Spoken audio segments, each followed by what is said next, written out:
Selamat malam, salam budaya. Alhamdulillah pada hari ini kita adakan podcast spesial dengan ketua organisasi kepemudaan yang kita sudah kenal selama ini bergerak di bidang pemudaan dan adat budaya. Selamat malam, Bung. Saya panggil Bung atau apa ini? Mana saja yang Bang Hedi. Bang Hedi, selamat malam Bang Hedi. Selamat malam. Selamat malam. Sebelum itu Bang Hedi kita salam dulu karena ini temanya Tolaki, berarti salam budaya, salam evakuasi. Oke? Ya. Salam budaya, salam evakuasi. Bang Hedi, ya, kita cerita santai saja. Alhamdulillah pada hari ini kita bertemu yang sekian kalinya, dan hari ini memang saya khususkan spesialis Kopuska diskusi dengan Bang Hedi. Ada beberapa yang ingin saya pertanyakan terkait budaya Tolaki yang mungkin di luar sana banyak yang belum begitu paham, dan ada juga yang sudah paham namun mungkin tidak terlalu peduli. Mungkin melalui podcast malam hari ini kita bisa sharing dan bisa berbagi kepada mereka. Oke, mungkin ada beberapa pertanyaan yang akan saya tanyakan. Apa sih yang membuat Bang Hedi ini tertarik dengan budaya dan seni budaya Tolaki? Apa yang membuat saya tertarik kepada seni dan budaya Tolaki? Pertama, tentunya sebagai orang yang terlahir dari Tolaki, saya merasa memiliki tanggung jawab terhadap warisan leluhur Tolaki, yaitu budaya dan adat Tolaki. Saya merasa memiliki tanggung jawab untuk ikut menjaganya. Kemudian sebagai jati diri saya sebagai orang Tolaki yang harus saya jaga. Jangan sampai menjadi pohon yang lupa akan akarnya. Mungkin seperti itu. Wah, menarik sekali teman-teman. Jadi manusia itu harus mengingat dan mengetahui jati dirinya. Jangan seperti pohon yang lupa akarnya. Seperti itu. Jadi kenapa Bang Hedi tertarik dengan budaya Tolaki? Itu karena Bang Hedi murni asli dari keturunan orang tua yang berdarah Tolaki, sehingga dasar itulah yang membuat Bang Hedi untuk aktif dan bernasar dan mewakafkan dirinya untuk Tolaki hari ini dan di masa yang akan datang. Mungkin seperti itu Bang Hedi ya. Oke, selanjutnya Bang Hedi, tentu selain Bang Hedi dilahirkan dan dibesarkan oleh orang tua yang berdarah Tolaki asli, tentu ada nggak sih seseorang atau siapapun itu yang menginspirasi Bang Hedi untuk masih standby di budaya ini? Ada nggak sih orang yang menginspirasi Bang Hedi? Kalau orang yang menginspirasi mungkin ya salah satunya Pak Haji Mansur Wambo. Beliau itu kalau saya katakan benar-benar mewakafkan dirinya untuk budaya dan adat Tolaki. Tidak ada satupun pertemuan saya dengan beliau itu yang tidak membahas tentang budaya. Dan beliau benar-benar mewakafkan dirinya. Artinya demi adat dan budaya Tolaki ini ya sudah tidak bisa saya katakan lagi pengorbanan beliau, baik secara keilmuan, materi, segala macam. Beliau sudah, dan beliau lah yang menjadi inspirasi saya. Kenapa sampai saat ini juga saya masih fokus di kebudayaan Tolaki, karena beliau juga yang kadang memberikan semangat dan ilmunya kepada saya. Baik, berarti siapa tadi, Pak Ajo ya? Pak Ajo main Seruang. Pak Ajo ini betul-betul sangat menginspirasi dan bisa kita katakan sebagai seorang guru yang selalu ingatkan kita, memberikan kita semangat, bahkan seperti orang tua kita. Kalau boleh tahu, Pak Ajo ini di dalam struktural organisasi atau lembaga yang Bang Hedi kelola ini, dia sebagai apa? Kalau Pak Ajo main itu beliau selaku Ketua Dewan Sara di Banjaran Tolaki.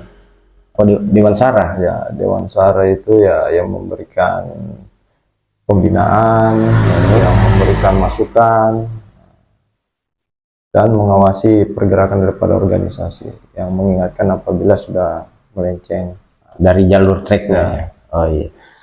Oh, jadi sejenis pembina ya, Dewan Pembina seperti itu ya. Oh, mungkin teman-teman di luar sana banyak yang belum tahu, di dalam organisasi itu ada namanya Dewan Sara. Dewan Sara itu mungkin kalau kita di organisasi umum, mungkin dia itu masuk di sejenis kayak Dewan Pembina. Cuma namun beda nama saja ya Bang. ya. Kalau di organisasi keagamaan itu ada namanya Dewan Suro. Dewan Suro, betul. Betul itu. Baik, mantap sekali Bang Hedi ini. Nah, kembali lagi tadi Bang Hedi udah jelaskan Bang Hedi dilahirkan dan dibesarkan oleh orang Tolaki asli, kedua orang tua yang Tolaki asli, suku Tolaki. Kemudian salah satu tokoh masyarakat atau tokoh adat Pak Ajo yang menjadi inspirasi Bang Hedi terkait budaya. Nah, pertanyaannya, berbicara budaya ini kan sangat luas. Ya. Ada nggak sih spesifikasi apa yang membuat Bang Hedi, oh saya condongnya ke sini, misalnya anggaplah kayak anggap saya senang dengan budaya musik, tradisional musik, maka saya mungkin pemain gambus kah, pemain gendang kah, pemain suling kah. Nah, kalau Bang Hedi ini kategorinya spesifikasinya budaya apa, seperti apa sih? Kalau saya untuk saat ini sedang fokus kepada sastra Tolaki. Sastra Tolaki ya. Kenapa saat ini saya fokus ke sastra Tolaki? Karena para pelaku atau praktisi yang menguasai sastra Tolaki ini tinggal sedikit. Terutama seperti Tenango. Tenango saat ini penghafalnya itu ya mungkin sudah umur-umur di atas 60 tahun. Nah, inilah yang coba kita gali kembali, kita tarik minat anak-anak muda bagaimana mempelajari Tenango. Karena kalau tidak diajarkan dari sekarang itu bisa hilang. Karena seperti kita tahu, para pelaku atau praktisinya ini sudah tua-tua semua. Sudah banyak yang sudah meninggal mungkin ya. Sudah banyak yang sudah meninggal. Di kampung-kampung pun ya syukur kalau kita bisa ketemu saat ini. Dan banyak juga seperti ritual-ritual adat yang sudah mulai juga hilang. Iya. Atau ya ada sebagian mungkin bisa kita kan melenceng. Iya. Itu yang mau coba lagi kita gali untuk kita luruskan kembali. Mantap sekali, Bang. Jadi sastra lisan dalam orang Tolaki itu disebut apa tadi, Tenango ya? Tenango. Kalau kan ada Tenango, ada Anggo. Iya. Moanggo. Kalau Tenango itu berkisah tentang kisah epos kepahlawanan. Epos kepahlawanan. Kalau Moanggo itu dongeng. Moanggo dongeng. Oh, jadi misalnya kayak anggaplah kita menidurkan anak, misal. Anggaplah kita sejenis mendongengkan, berarti itu masuk kategori Moanggo ya. Sedangkan kalau kita menceritakan tentang kepahlawanan si A, si B, si C, itu masuknya ke Tenango. Ya, Tenango. Jadi Tenango itu ada dua. Ada Tenango tentang kisah Tebonunggu. Iya. Ada juga Tenango tentang kisah Langgai Saranan. Langgai Saranan. Iya. Ini yang saat ini praktisinya itu atau penghafalnya tinggal sedikit. Ya, itu juga teman-teman budaya dimanapun kalian berada, khusus orang-orang Tolaki. Sebenarnya berbicara budaya itu sebenarnya bukan hanya di satu item saja, banyak loh budaya itu.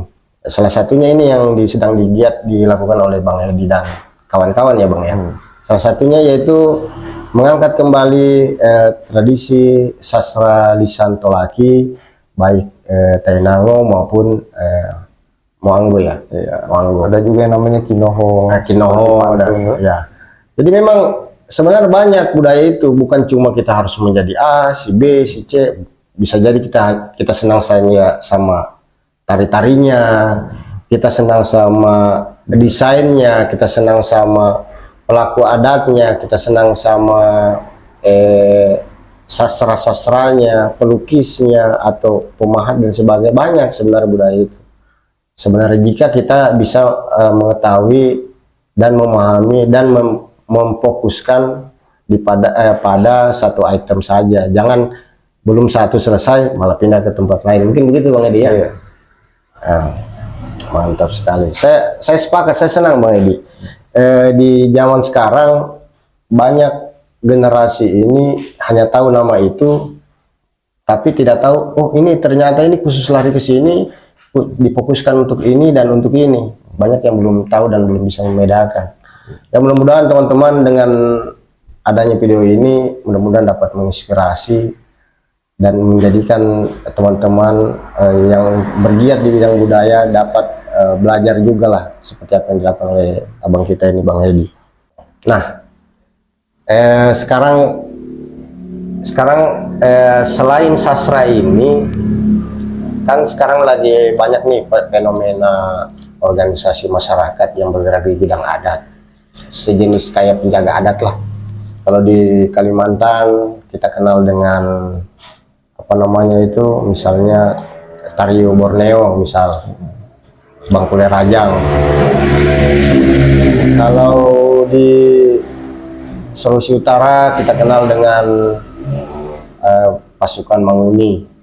Kalau di daerah-daerah lain juga mungkin saya kurang tahu apa namanya. Nah, fenomena yang terjadi hari ini di Sulawesi Tenggara sudah banyak lahir, yaitu organisasi-organisasi yang bergerak di bidang penjagaan atau melestarikan adat budaya. Menurutnya Bang Hedi nih, apakah sudah sesuai dengan apa yang pernah dilakukan oleh zaman-zaman dulu, atau yang sudah ada tradisi sejak zaman dulu, seperti yang tadi Abang Edi cerita tentang Tainango. Tainango itu kan bahasa-bahasa daerah yang apa namanya diangkat kembali di era modern. Apakah masih sama seperti itu? Maksudnya masih originalnya seperti itu atau bagaimana menurut Bang Edi? Kalau di era sekarang yang ormas-ormas penjaga adat budaya.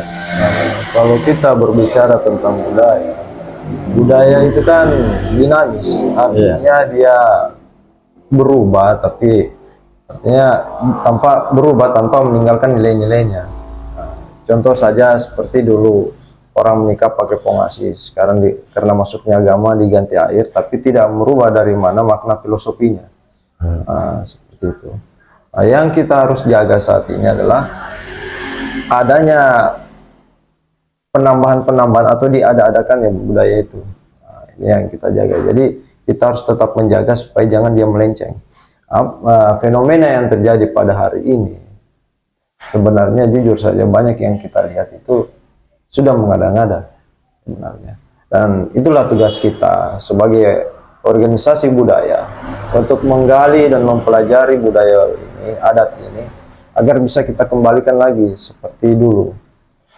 Walaupun memang ada sedikit perubahan, tapi tidak meninggalkan daripada makna filosofi atau makna nilai-nilai daripada adat dan budaya itu. Hadirnya organisasi budaya hari ini itu sangat bagus, baik. Yang penting dijalankan dengan benar-benar, artinya benar-benar untuk mengangkat budaya, jangan mengatasnamakan budaya, seperti itu. Mungkin ya seperti itu. Iya ya, jadi saya tangkap tadi obrolannya Bang Edi bahwa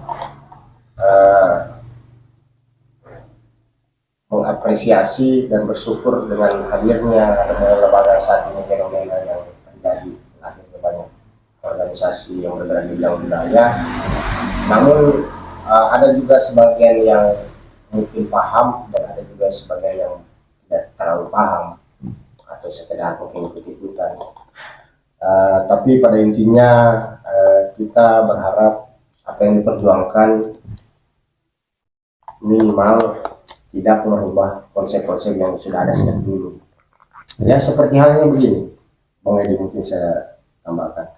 Contoh misal zaman dulu orang membatik, misalnya ya teman-teman budaya, membatik dulu kan orang pakai apa gitu istilahnya apa tinta batiknya. Nah kalau sekarang kan mungkin sudah modern, dia pakai alat cetak, tapi konsep gambar batiknya dengan alat cetak itu hasilnya sama.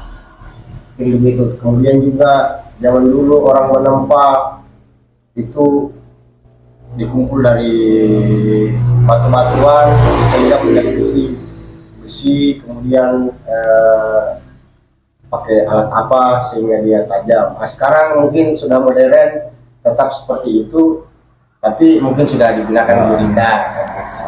Mungkin seperti itu Bang Edi ya. Artinya tetap marwahnya sama, spiritnya sama, tapi disajikan dengan versi modern, tidak menghilangkan tradisi-tradisi yang sudah ada.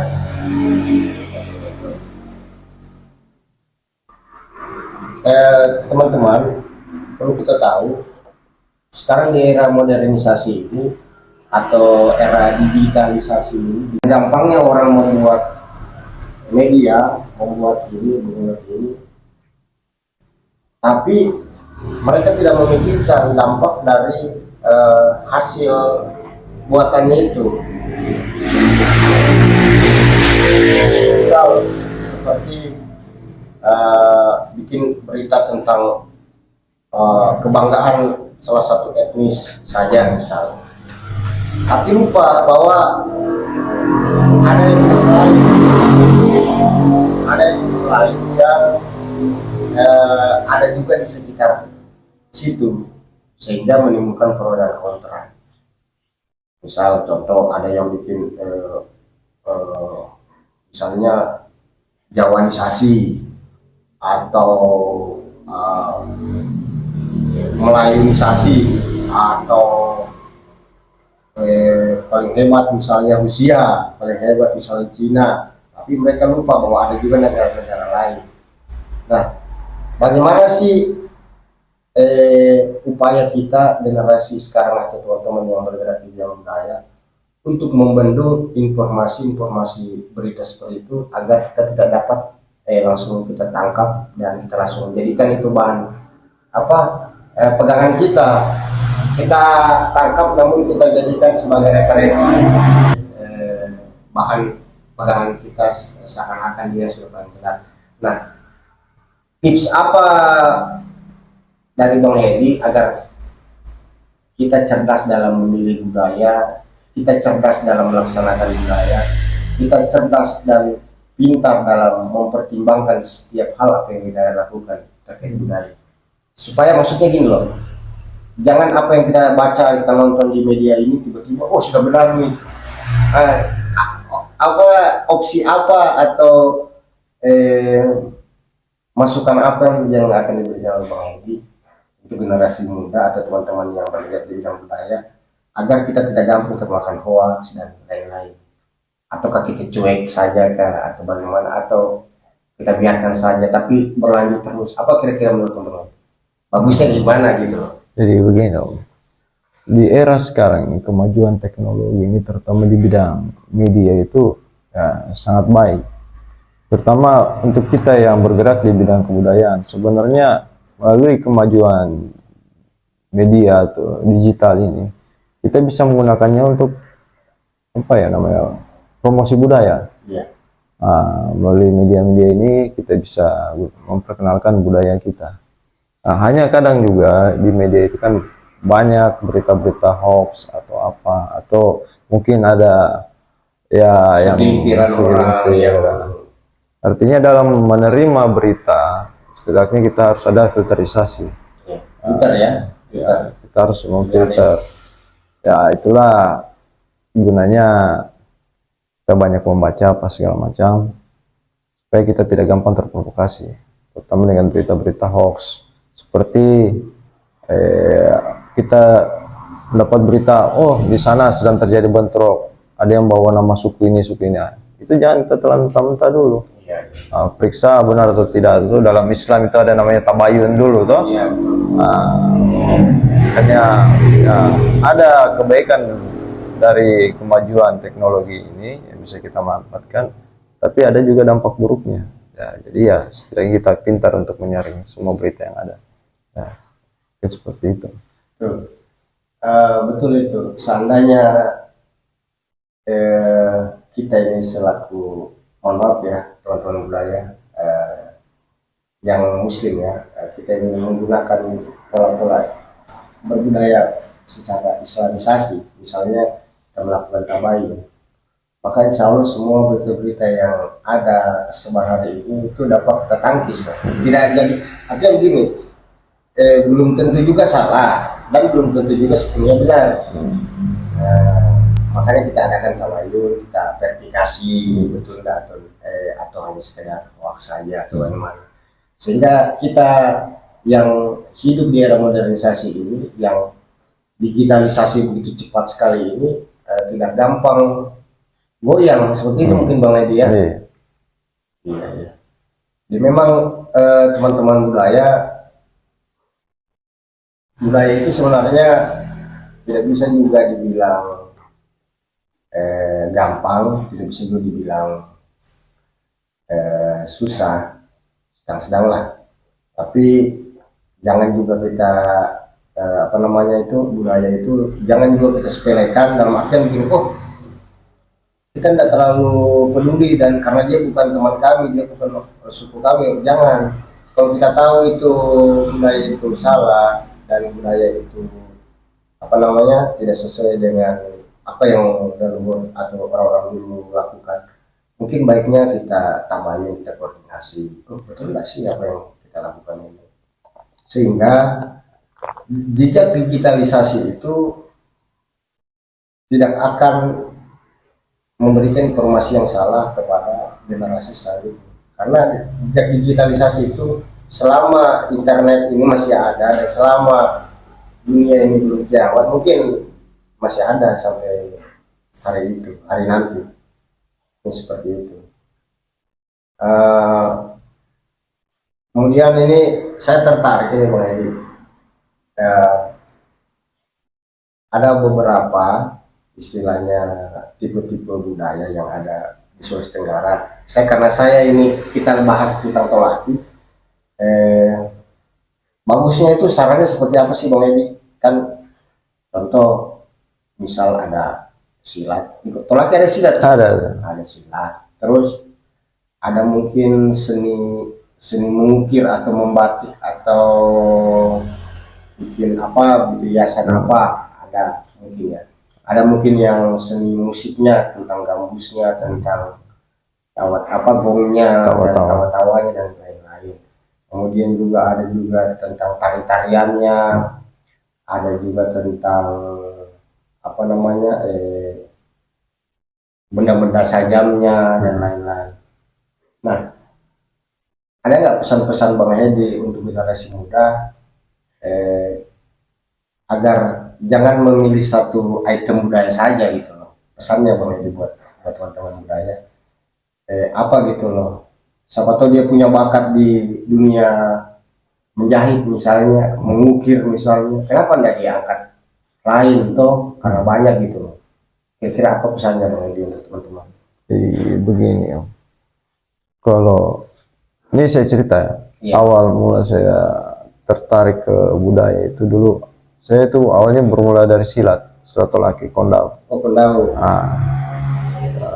Saya mencari dari situ, dari silat Kondau ini saya mulai belajar, berkembang.